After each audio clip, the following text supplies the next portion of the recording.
Welcome back, and thank you so much for staying with us. Well, many of you may not have a problem with self-esteem, but the reality is that many of us do. And if you want some clear and innovative ways to raise your self-esteem, you definitely want to get your hands on this book that we're talking about, Self-Esteem for Dummies. I'm joined this morning by the co-author of the book and branding expert, Renee. She's here with me to give us all the details of what goes into it. Good morning and welcome. Good morning. I'm excited to have you. This is so on point with what people are needing today. I mean, I imagine you hear stories and you are visiting with people, so you know. First, introduce us to Renee. Tell us a little bit about your background. Wow.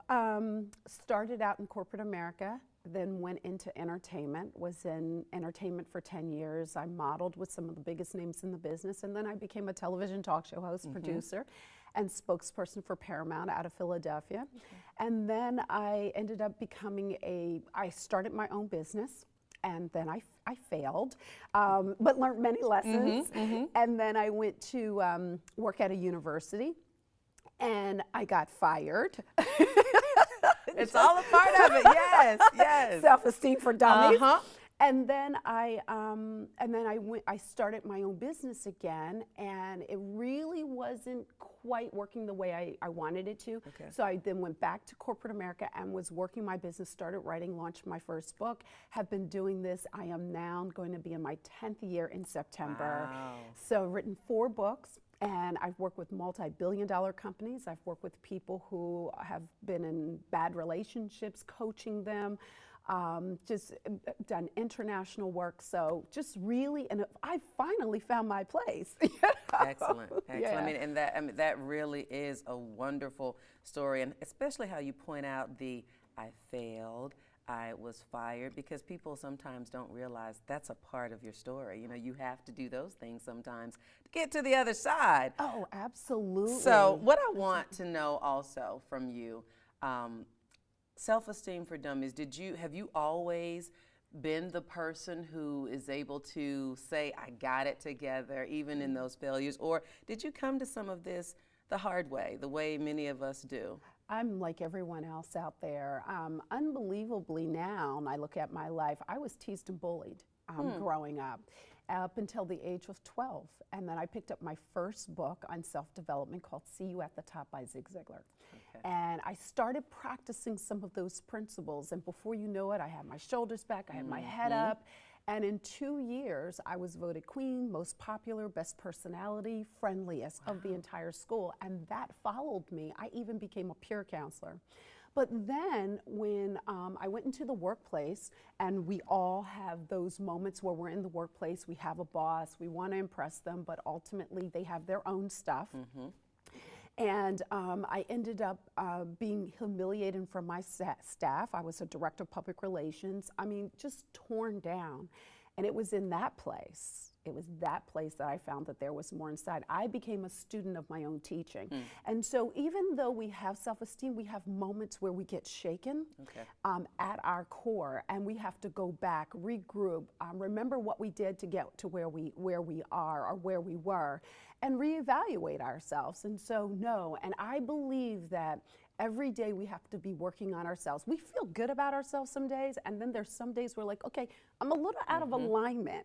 And so that's what Self-Esteem for Dummies is. It helps to get you in alignment and keep you there, because you develop the skill sets to deal with those down moments. Okay, so who is the book for? There are teenagers, obviously, who suffer, especially now in the age of social media and technology, and their self-esteem gets just so destroyed, crushed often.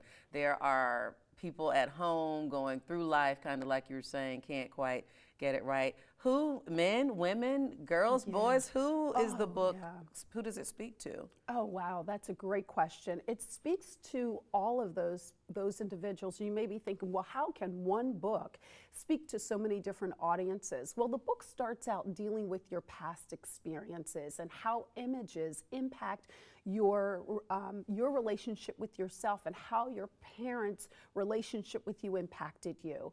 By the time you get to chapter 11, we're now talking about getting into a place of self-awareness, getting to a place of self-actualization. So if you don't need chapters 1 through 11 and you've gone through that process, but you're the person who has been shaken, you know, if you're in a situation where you've fallen in love and you're feeling broken, or you're trying to pinpoint where you are, if you're in a situation where you have a family member that's addicted to drugs and you're struggling to figure out, how do I deal with them without losing myself in this situation? The book, we deal specifically with that, what to do, when to let go, if you need to let go. So we also deal with, we help mentors and teachers build the self-esteem of children. So there's a wide range of people, and I encourage people. I think that this is where we miss the mark as a society. We have so many organizations that are saying we need to build the self-esteem of women. And how important that is. But I think we miss believing and knowing that men struggle with the same thing. I have male clients. I have been in workshops, and after it's over with, a male comes up to me and says, I know I look great. Yeah. I sound good, I'm presenting well, but inside I feel like crap. Hold Can that you help thought. me? We're going to talk some more about that, and we're going to talk some more with Renee, because you bring about some very great points. And I know people at home are thinking, oh my goodness, I really want to get into this a little more. And we will. We'll be right back. Stay with us. We'll have more good things with Renee right after the break.